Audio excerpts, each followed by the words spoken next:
Hello, friends.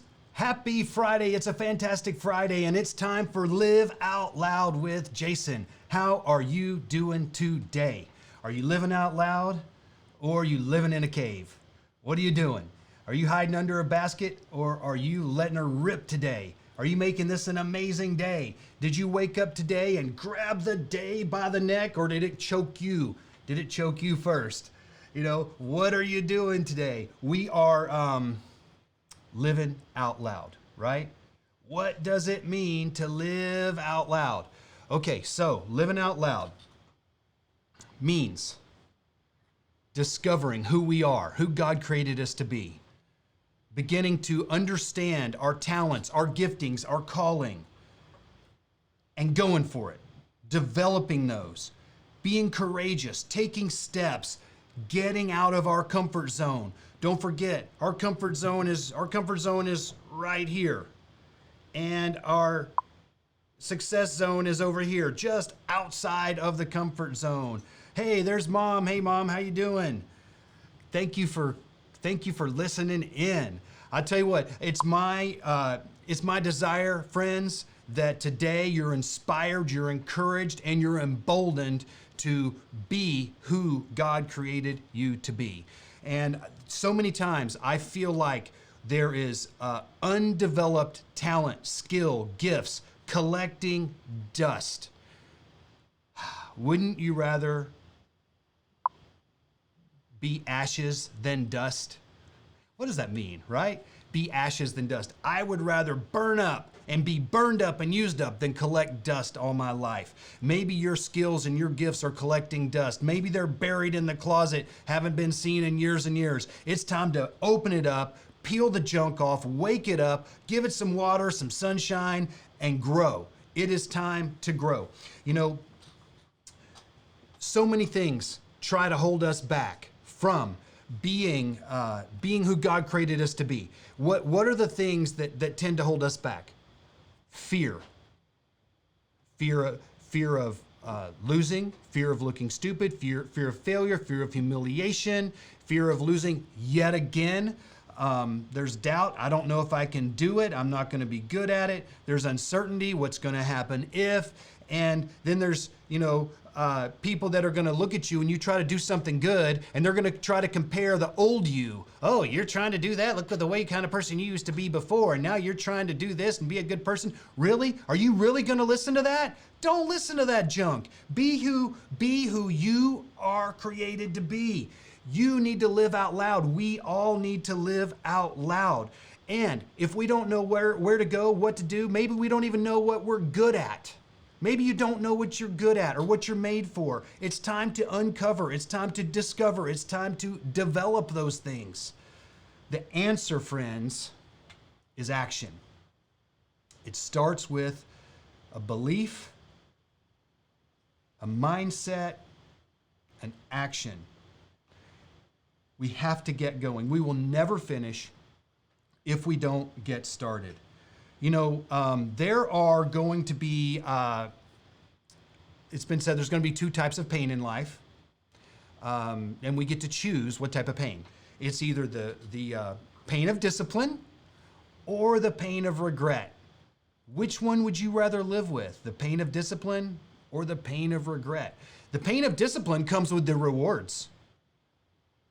The pain of regret has no rewards with it. So think about that. I'm going to have the pain with the rewards or the pain without the rewards. And hey, Jason Holden's there, Jason Freeman, and guess what, guys? It is a Jason party. Let's invite a few more Jasons over here. All right? Yeah. So which pain are we going to choose? The pain of discipline or the pain of regret? Also there's also risk. Whenever we decide to live out loud, there's the risk. The risk that people are going to be offended. They're going to not like us. We're putting ourselves out there. It's like we're, diving into a cactus naked.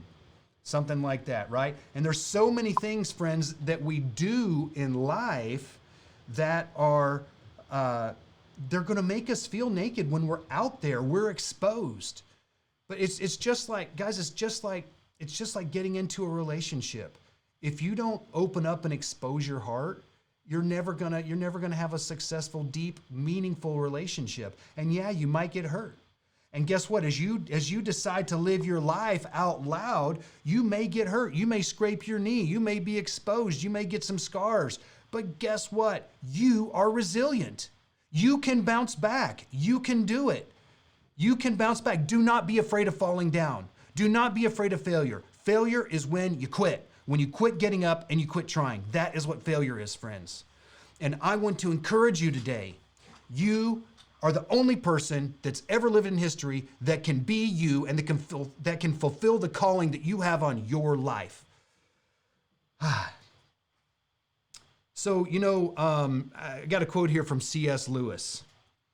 He said, "We are like eggs at present, and you cannot go on indefinitely being just an ordinary egg, an ordinary decent egg. We must either be hatched or go bad. It's our choice. Are we going to be hatched or are we going to go bad?" And wow.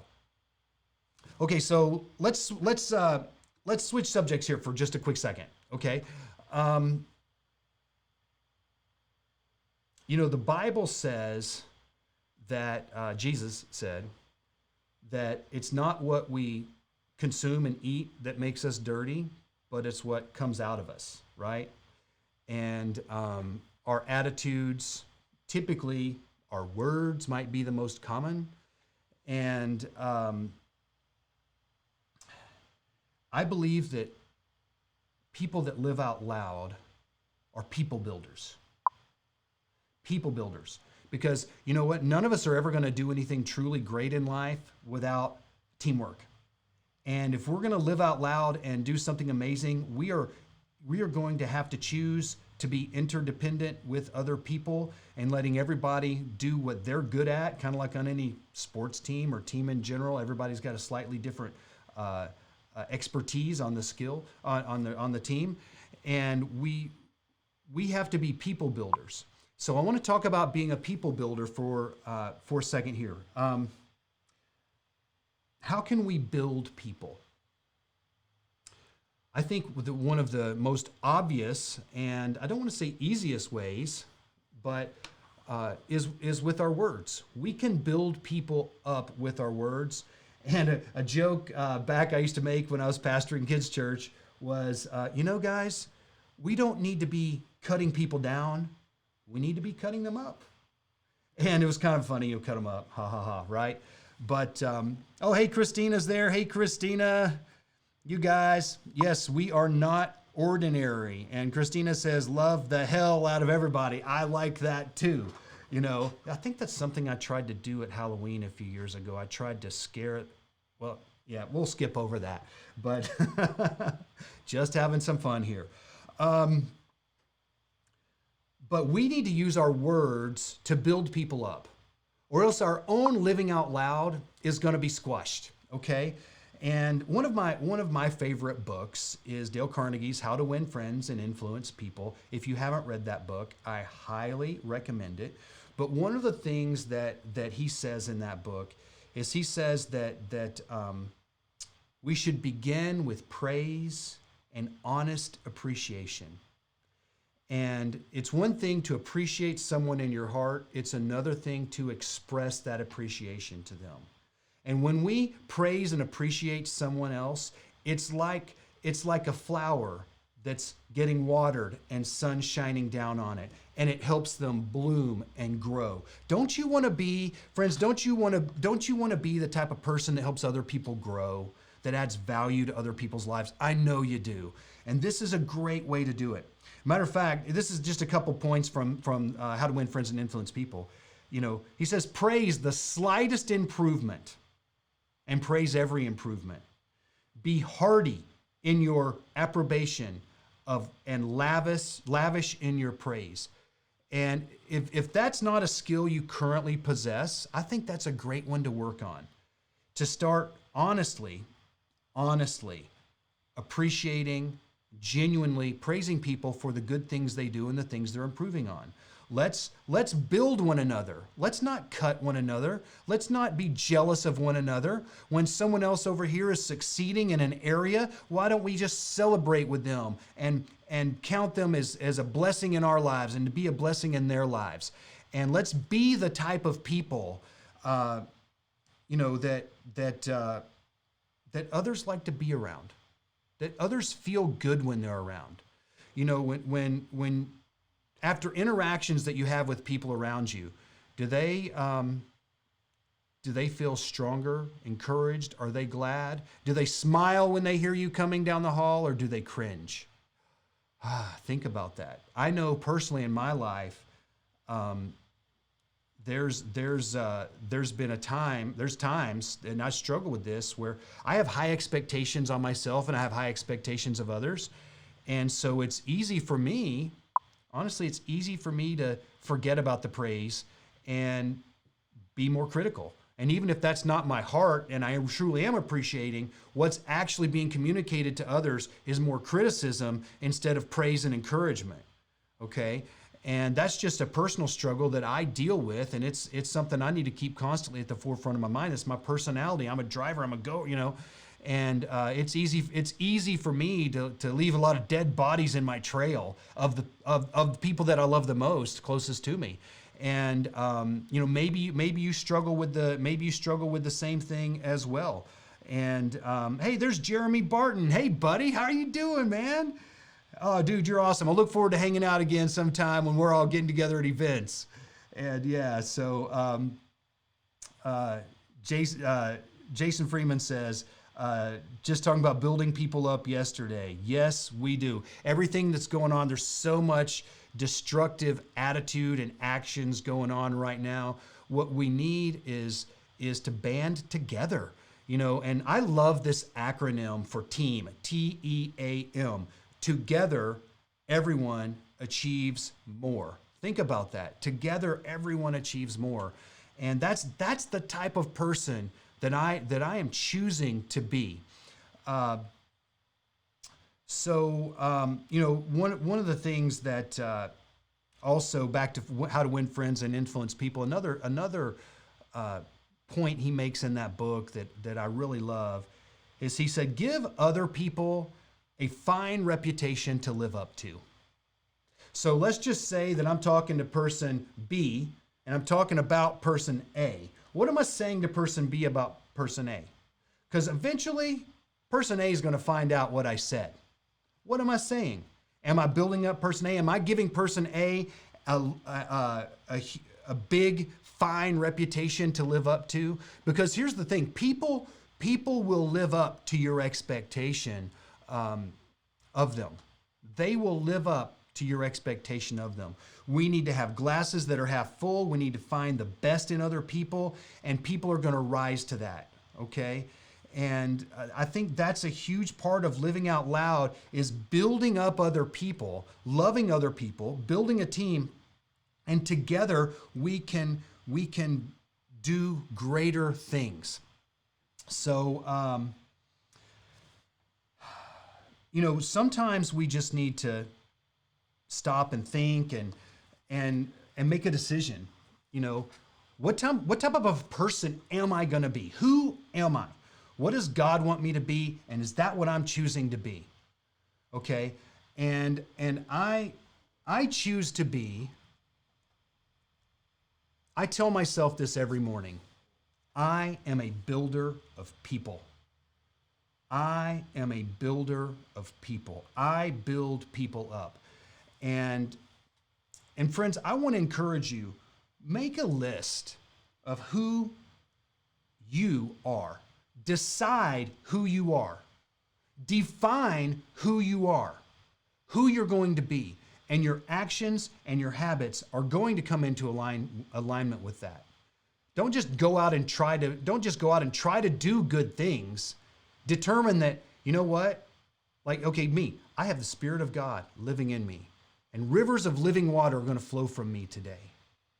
And that is my guide that guides my words, my actions, my deeds, my habits. Okay? And what are those for you? we probably have a lot of them in common, but you're going to have things that are not on my list and vice versa. What are those things that you believe about yourself that you are going to ensure are true about yourself? You get to choose these things. Which ones are you going to choose? Choose to be a people builder. Choose to be someone who is water and sunshine and fertilizer and salt in someone else's life. And you're tasty to those around you. And people will want to be around you. And when your opportunity could be one connection away, one phone call, one meeting, one chat, one email, one referral. Could be one of those away. Instead of being critical and spreading, I'm not going to talk about spreading hate, but just even much less than that. And just, how about just playing out negativity? Let's be positive. Let's build people up face to face. Let's build them up when we're talking to a third person as well. And as we do that, we are going to become the person that we say we are, but people are going to begin to see that, wow, I want to hang out with, I want to be around him. I want to be around her. I feel good when I'm around him or her. Matter of fact, I'm challenged to be a better person when I'm around him or her. Don't you want that to be said of you? And hey, there's Brett. Brett tuned in. Hey, buddy. And Brett's quoting Zig Ziglar, one of my favorites here. He says, you will get all you want in life if you help enough other people get what they want. That is one of my favorite quotes from Zig Ziglar. Matter of fact, the first sales book I ever read was from Zig Ziglar called Secrets of Closing the Sale. And if you're in sales and you haven't read that book, I highly recommend it. It set a foundation for me of integrity in sales and how to approach sales with integrity. A wonderful, wonderful book. And so, friends, I just want to encourage you. You're more awesome than you think. You're more awesome than you think. You've got a lot of good to add to this world, okay? No one else can be you except you, but we have to take it serious. We have to be responsible. We have to develop our talents. We have to discover. We have to prune things out of our lives that don't need to be a part of our lives. And we need to understand that we are built to be creative, building machines, productive machines, and make a positive impact in this world. And living out loud is how we're going to do that. And that's being who God created us to be. So friends, what's holding you back today? Maybe you've taken some steps. Maybe you are taking steps. What's your next milestone? What is the next? A lot of times I like to talk about things that I call glass ceilings. We've got this ceiling. We keep trying to rise up and we keep hitting this, bumping this thing. What is this thing we keep running into that's keeping us from rising higher? And so many times the glass ceiling that we keep bumping into is our own mindsets, our own small beliefs, or our own bad habits. Or it could be even the circles of people that we hang out with. Break through, bust through, think bigger, upgrade your beliefs. And you know what, friends? Something that would probably be something really good to just take to the Lord would be to say something like this: God, I ask you for an upgrade in my beliefs about you, about me, about those around me, and what I'm called to do. Ask the Lord that. He will do it. He will upgrade your beliefs. You are marvelous. You are amazing. I don't care how much terrible stuff you may have done or how lazy or irresponsible that you've been in the past. Today is a new day. You can change your trajectory today. Maybe you think you're old and washed up. Doesn't matter. It doesn't matter. What you could have been, should have done, whatever. Forget it all. It lies in the past. You are who you are, and you have today to set your course. Decide who you're going to be. You can do it. I'm for you. God is for you. I bless you. And just go out, friends, and live out loud. You're amazing. You're more awesome than you think. I will look forward to seeing you back on here tomorrow at 1 p.m. Until then, bless you, friends.